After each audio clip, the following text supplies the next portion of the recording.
Movie time. Movie time. Conocido. Practice round with yours truly and Jay. Yep, we did a quick 9 just to get some shots in and film some coverage of the park. That was Park. That was about 15 feet. Yeah, you were really close. And yours was a little bit. It was short. That was an ace run, though. Yeah, it was across the chains. It was a couple feet short. Yeah, there it is. You can see where I ended up, yeah. Notably, you cut my putt out. I left your putt out because you big putted, you know. It's a pretty good putt. Look at, I'm picking it up. All right. Roundhouse. This is a tough hole because the basket's way on the right and the street is way on the right as well. So if you push towards the basket, your odds of going out of bounds way increase. Right, and there's a lot of trees. A lot of trees for Arizona. Off the tee to hit. Yeah, you can't just. I guess you could throw a huge flex at it, and the big players do. Yeah, the big arms can. Those were good pars. That's a big drive right there. This hole's about 400. Looks like 420. I believe so. It's in the mid 400s. Oh, look at that. I was proud of that drive. This was my second. I'm avoiding the light pole and people. Conocido is known for 9 baskets, 18 tee pads, so you crisscross. Yeah, and you end up trash talking all the cards around you, which is always fun. Here's your drive. It's a pretty good drive, actually. Yeah, almost pin high, actually. You are almost pin high. Pretty close. The tee pad for the next hole is right behind me. I've been practicing that spinny, like. That's a lower ceiling than it looks because there are limbs that were there. Yeah, some ghost leaves. So we both made par here. So what's going on? We both 1 under still? I believe so. That's pretty good. I left that clip in because I thought we looked cool. Oh. It doesn't look like I'm doing much, and I still roundhouse like crazy, but this throw is about 340, 350. This is another long hole. It's in a really deep position right now. I keep slipping out early. Yeah, this is just under 400. Actually, it might be 400. A little over 400. Yeah, it's closer to the street there. You had a little work left. This was my drive. Look at there. Yeah, I hit the tree on the left, so I was pretty short. You can't tell the difference between me and Dan and Burke, can you? No, spinning image. Yeah. Oh, nice pot. That was a nice save. Because you knew I made the 3. I'm showing off my Stags. I love my Stags. Stag's an underrated disc. I think we've probably said it before, but that thing is so beautiful. I have a couple of them. I have the blue one and that one, and that one just has a little bit more turn on it, which is perfect for this hole because that basket is tucked right between those 2 trees the tee box is pointed at. Yeah, that's basically a row of trees. It's kind of hard to see on the video, but there's 3 trees back to back to back there. That's a perfect throw right there. See, this was... Well, see, I went a little deep. Yours was beautiful. This is to go 2 down. Yeah. Look out. I don't... I can't remember if I made... No, I missed my putt here. You had a tap in. I was parked on the other position there. This is still very makeable. You're about outside circle. Well, you're right at circle 1. Circle's edge, yeah. But my putting is not felt. It's not felt right. Well, I pointed out you hit that post, or you would have had a tougher putt. I love it. 2 down. Heiser. Yeah, you really pulled it out wide. Well, this hole's tough because you have to hug the big tree. Yeah. See, I went pretty steep. Yeah, see how much higher you can throw it than I can, and still, because you can push it. That's really pretty. You can push it another 40, 50 feet past me, and so I have to go around that tree a little differently. 25 feet. When I really like throwing an understable disc on the steep hyzer, it's a cool shot to practice. The steep hyzer. Yeah. Still pin high, but it's up on that hill, so it makes it. This was a great drive right here. You should make this. I was really happy with. So we're both 2 down. This is actually. Yeah.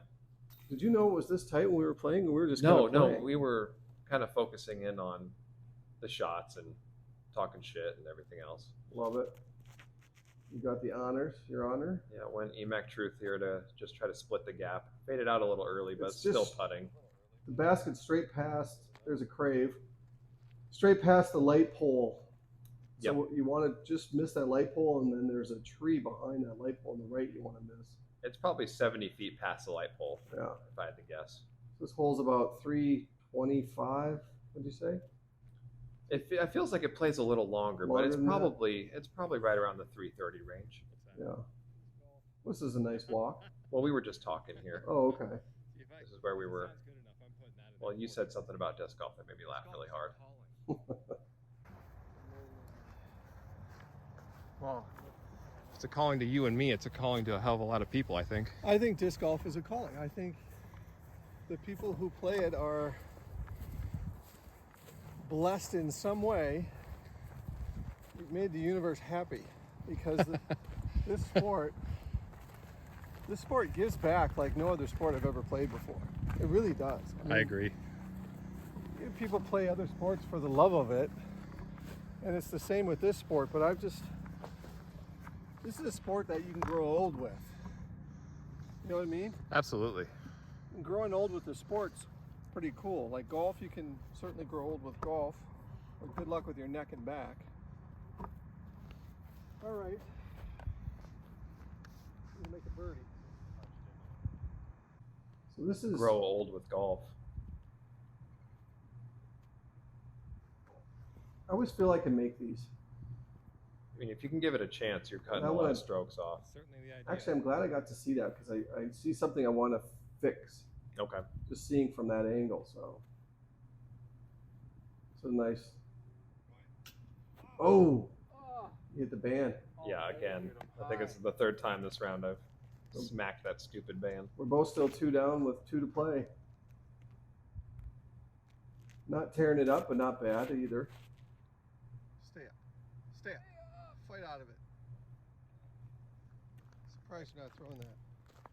That's a low ceiling you got to hit through right there. So Wow. there we go, right at it. Lovely. This was a good shot. Yeah, that one is a Northman. Mm-hmm. Lightweight Northman. I'm telling you, I throw a lot of West Side. They make great discs. I love their discs. It's so weird. I've been throwing my Destiny more and more lately. Such a good disc. Oh, Gave it a try. it's a great run. Coming down to 9 for the victory.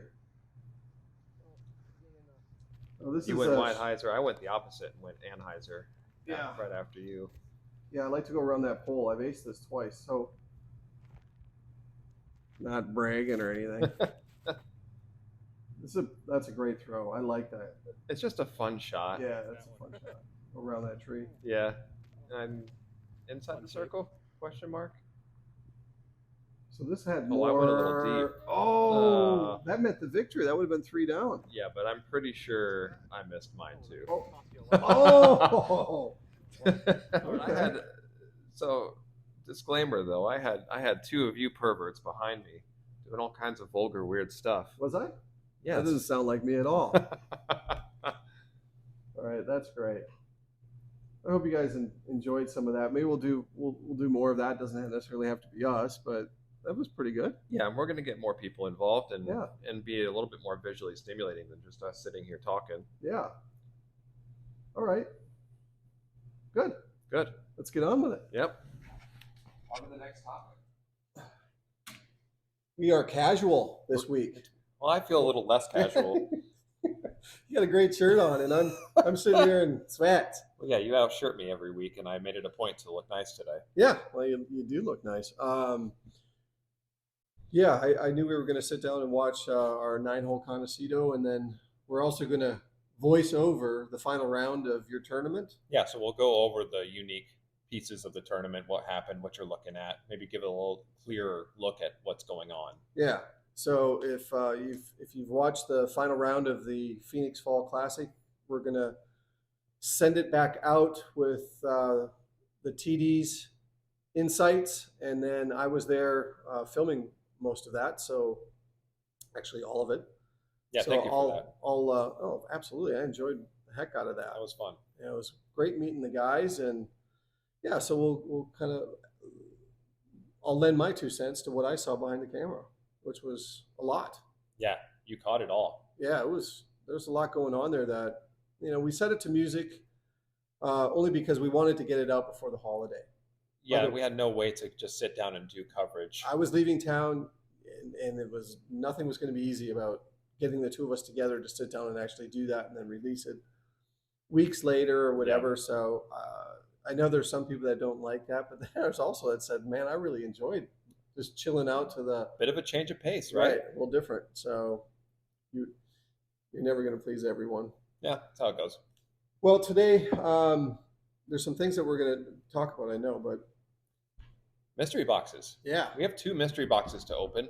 One is the Gyropalooza box, this year's Gyropalooza. They always kill the Gyropaloozas every single year. People go crazy, and for good reason, because it's an insanely good value for what you're getting. It's $120. I'm charging $125 for this box, and you get 11 discs. It's great. You're guaranteed 5 discs. Everybody gets the same 5 discs, but then you get those 6 mystery discs. So cool. The lab seconds, yeah, and it's a great idea because they're pretty killer. The stuff that they come out with is awesome. Those guys got it going on in Michigan. Yeah, we keep saying it, and they're really doing pretty well. Are they ever? Do you want to start there? You want to start with this bad boy? Absolutely. Yeah. You've been itching to open that since you walked in the door. I have, actually. That was your first question to me.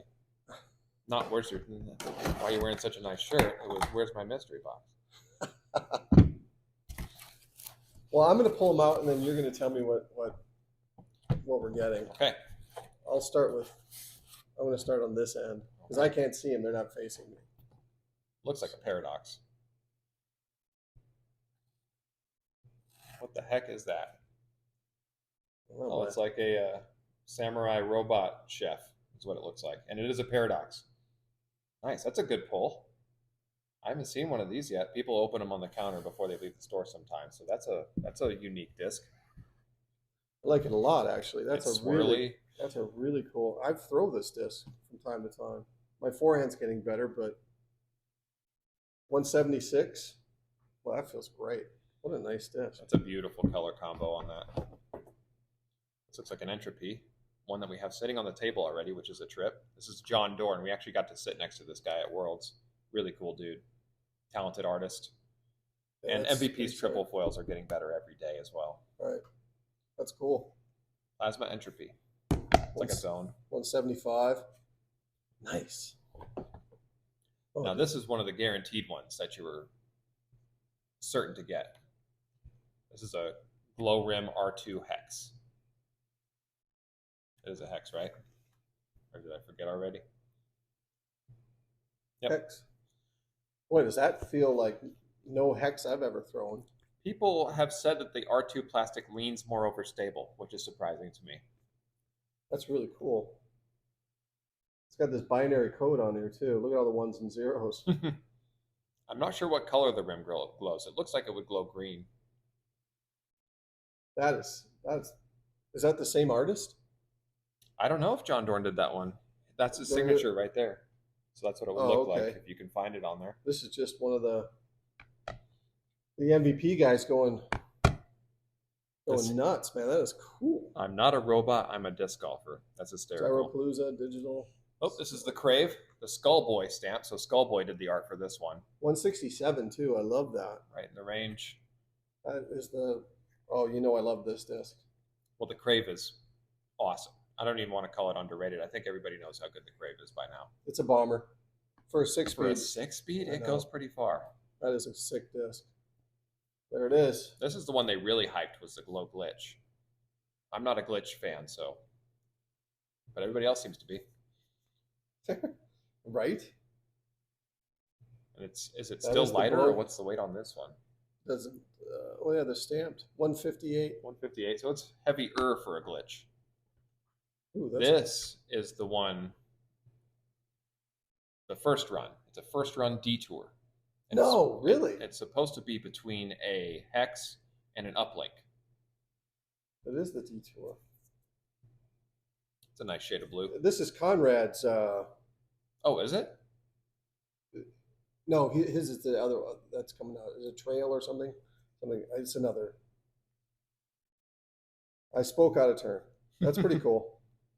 That's pretty cool. That And feels you gotta great. love their stamp art. All of them are just awesome. All of these feel really good. Wow. Guys, go out and get yourself this.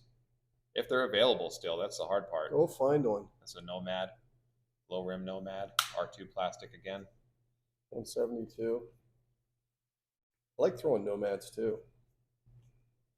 I think these guys have a lot of fun doing these boxes because I think they just really play with their injection molders. You got a glow on glow, boy. Look at that. A glow on glow. A glow on glow. Is that a proxy or an NV? That's a 170, proxy. 174.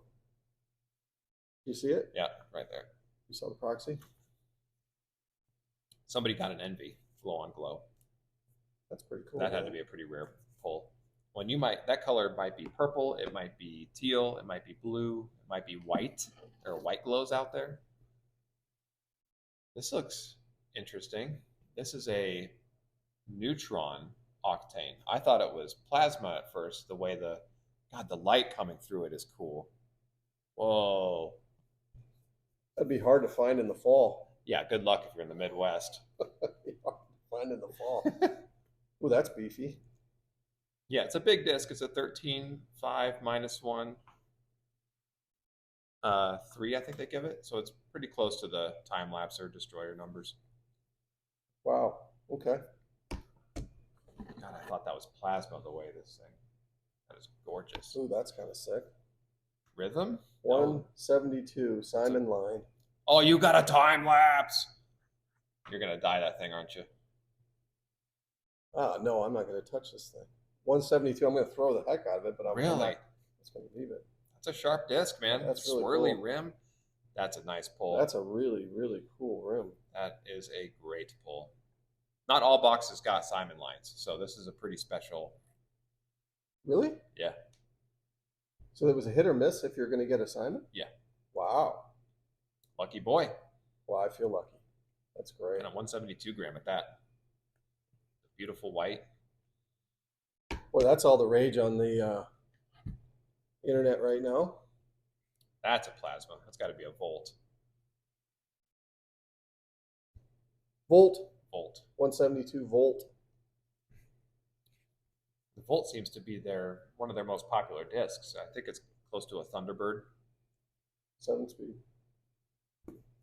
Feels good. Well, not disappointed.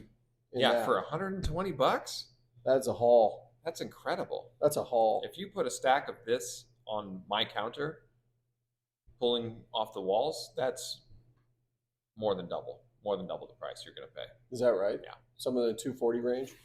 Something like that? 220? Yeah.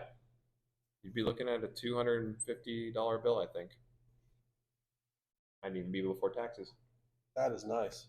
You got a good box. That octane is nice and swirly.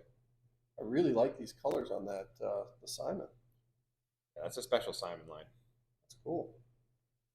Well, it's too much for, as everyone saw, my arm, but we're working on it. You get there. We're working on it. Well, let's see if they go to, how do they get one of these boxes now? This box is on my website, thediscshack.com. Thediscshack.com. Yep, it's under DD Phoenix Mystery Box. We build our own mystery boxes every year by taking a little bit of the cool runs throughout the year from every manufacturer, and we stash them in the back for the whole year. So we are going to start in January again, start stashing some of the limited editions, some of the signature releases. Cool. We stash the swirly stuff, like if we get a super swirly disc from Innova or a really special disc from Discraft, we hide it until November timeframe. We drag all those boxes out and we load these mystery boxes up for Black Friday. It's 5 discs minimum for $75. So you're guaranteed 5 discs. Some have 6, some have 7. Wow. Mm-hmm. Okay. So let's just take a look at what we got in this one. This year was a little bit different because we actually had 3 LVC discs to throw in. If you don't know about the LVC market, people pay way too much money for it. We actually paid $400 for the one Firebird that ended up in these mystery boxes. I hope it's in this one because that would really show people how cool these boxes are. Wow. What's the value A on that? Lizadal. What's the value? No, that's cool. A Paul Macbeth Luna. This is the only way to get one of these was by buying one of his backpacks. So that's a limited edition. I think it's a Big Z Luna. Yeah, that's Big Z plastic. Nice. Put it back in plastic. Oh yeah, probably a good idea. Probably put that hex in plastic too. We loaded them up pretty quick. A limited edition. Is it Terra? This is Zenith. James Conrad Zenith. Then we got a Verdict. I think this is an Ice. Yep, that's an Ice Verdict. And then a really unique disc. This is a Sublime Bullet. 166 gram Sublime Bullet. So this was a pretty awesome box. And we do it every year at the same time. So thediscshack.com, DD Phoenix Mystery Box. Or swing by. We got about 30 of them left. We sold about half of them. Where would you say we are in the city? We're northwest of the city proper. Only takes about 20 minutes. If you're downtown, it only takes about 20 minutes to get here. If you're in Scottsdale, it takes 20 minutes to get here. Yeah, we're pretty well dead center. We got the benefit of being close to the 101, so it takes... And 17. Yeah, virtually nowhere to get anywhere. Yeah. If you're going to go to Flagstaff from Phoenix, you're 1 mile from here. So check it out. What a great store. We're happy you're here. Happy to be here. Well, that was cool. I'm really stoked about this. Well, mystery boxes are just fun. They are fun. I see a lot of them on, people are opening them up, and other people want to watch them open them up. So yeah, they want to see what other people are pulling because everybody got one, right? So, right. That's a good pull. I feel happy about it. That's amazing. Mm-hmm. I was watching Anthony Barela because obviously we were very hanging out with him for the weekend, not last weekend, which was Thanksgiving, but the weekend before for the Phoenix Fall Classic. And I was watching a video. He's out at Vista in Scottsdale with Parker Welck and a couple other friends. And he kept pushing Parker to make an announcement. Are you going to make the announcement? Are you going to make the announcement? He mentioned it more than once? Yes, he mentioned it twice. And Parker kind of rolled his eyes at him once. And the second time, I think he kind of went, zip it. Yeah. So your assumption is, my assumption is, he's going to Discraft.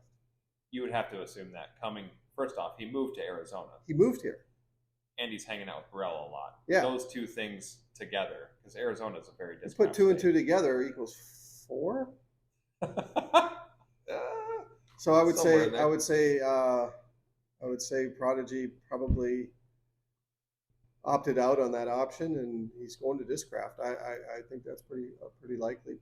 Good for Discraft and good for Parker.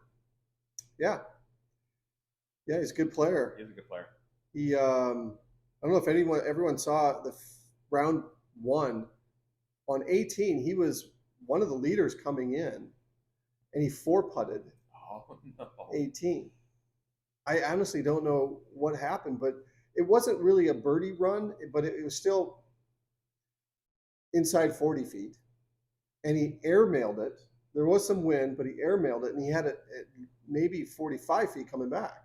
Oh no! So that's the question: is it? I have the old guy putt, so mine's got a little arc in it. I'm not trying to throw it straight in. I don't have that kind of accuracy. So I always count on if it's outside circle 1 and I feel like it could float on me, I'm never going to go crazy for it, right? I always play, and here's I'll play for the par. I'm smart about it. You got to play golf at the end of the day, and that requires strategy. Right, and we just heard the champ, the 12-time world champ, talk about that exact same thing, where he said what he notices most is that people put themselves in really stressful positions with these par putts because they're blowing it past. We never did because we had to finesse. It was a touchier putt. It was a much touchier putt because the baskets were a little bit different. You can't punch it in there, can you? Can't really punch it in there. Huh. So, I think there's lessons in there. It looks cool when it goes in 100 miles an hour. We get it. It looks cool. And that's how you're training. But at the same time, if you do miss, and we saw that happen, we saw I saw standing right behind Goose, who had a 20-foot birdie putt, but it was downhill, and he missed it low, Oh, it's so awkward to putt. and then he had 30 feet coming back up, Yeah. and he missed it again. Oh no. Right? Yeah. And it lost him the lead card position. That's right. He had the chase card the second He had the day. chase card the Forgot second about day. that. So there's just some things in there that I thought Parker could have probably been at least. I'm not sure where he finished. He made the cash. I know that. I had to give him some money. We shouldn't spoil it for people that haven't seen it. Because if you haven't seen it, you got to watch it. It's pretty entertaining. I put the top 10 in there at the end, so you'll see that if you haven't seen it. And given this is our first time doing coverage on a tournament. Well, it's totally spontaneous. Yeah, completely spontaneous. So yeah, even though it's not a finished, polished product like we expect out of Jomez, it's still a good watch, and it gives exposure to a really great course here in Phoenix. Yeah, one that you're trying to do a lot too. You're trying to get another 9 baskets in there and upgrade some of the tee boxes, and I think it's great. I think it's great what you're trying to do, no doubt about it. We're doing it. I'm seeing more and more regular players out there that every time I would play the course, I feel like I'd be the only one out there. So it's nice to see more faces that I don't normally see. Well, I really think that coverage is going to help. I hope so. It looks like a few thousand people saw it. So, if you're in Phoenix, maybe let's go play that course that we saw. I know I'm like that. If I go to a town, absolutely. I want to play a course I've seen. If I go to a town and I know that there's going to be a traveled course, look up coverage and see what the pros are throwing on these, because then you step up to the tee pad. That's fun. And you think, I can't throw that what they threw here. No way. Yeah, that's fun. All right. Well, that's cool. Well, I think what we're going to do is we'll cut back to that editing for the final round coverage. Yep. And either we'll wrap it all in one or we'll probably cut it because it's in 4K. It's just too hard to load everything up. It takes forever, and I'm going out of town, and you've got stuff coming up, so we'll try and get some content out. And then after the 9th, between the 9th and Christmas, I think we're going to go to town on a lot of stuff. Yeah, I'll be here. We got some interviews lined up. We've got some playing lined up. We have another tournament we might be able to do coverage of. The Big Arm Challenge has 180 players. Yeah, it's going to be great. Pretty sizable tournament, and big names too. Barela's out there. Yeah. Yep. I'm sure Parker's signed up. He better be. Yeah, and I even want to say Goose is back for that one. Really? I think. That would be awesome. I might be wrong, but plus the local guys, Broston. Oh yeah, love to see Broston play. Young kid, Zach. Zach played really well round 1. He had a little tougher round 2. Well, he was shook. But he got the ace. He was shook after the ace. You could tell. He jumped up. Like he was right there leading the tournament after that ace. Yeah, because he was tied with Barela, I want to say, at 9 down going into the second round. Yeah, he was. So. Yeah, it was exciting. It's a cool ace. It was a really smooth ace. Silky. I never get that close to acing that basket. Silky. And he kind of gives it one of these, and you actually see the disc go down at the moment he does that. I think talking to your disc in the air helps. That should be a 10-minute segment right there. That was pretty cool. You got to boss the disc around a little bit. Yeah, I used to do it with the golf ball, but it never helped. Golf is stupid. Yeah. Disc golf is so much cooler. You're not going to get any argument from me. You're just not. I'm hook, line, and sinker in. So, all right. Should we watch some TV maybe? Yeah, let's go do that. And if we end up, this is just a short little episode. Thanks for watching. I guess we can count it as episode 10. Yeah, that'll be 10. We'll put 10 in there. Hope you enjoyed it, and we'll be back shortly with some really cool stuff. So thanks, everyone. Always stay tuned. All right. Boop. See ya.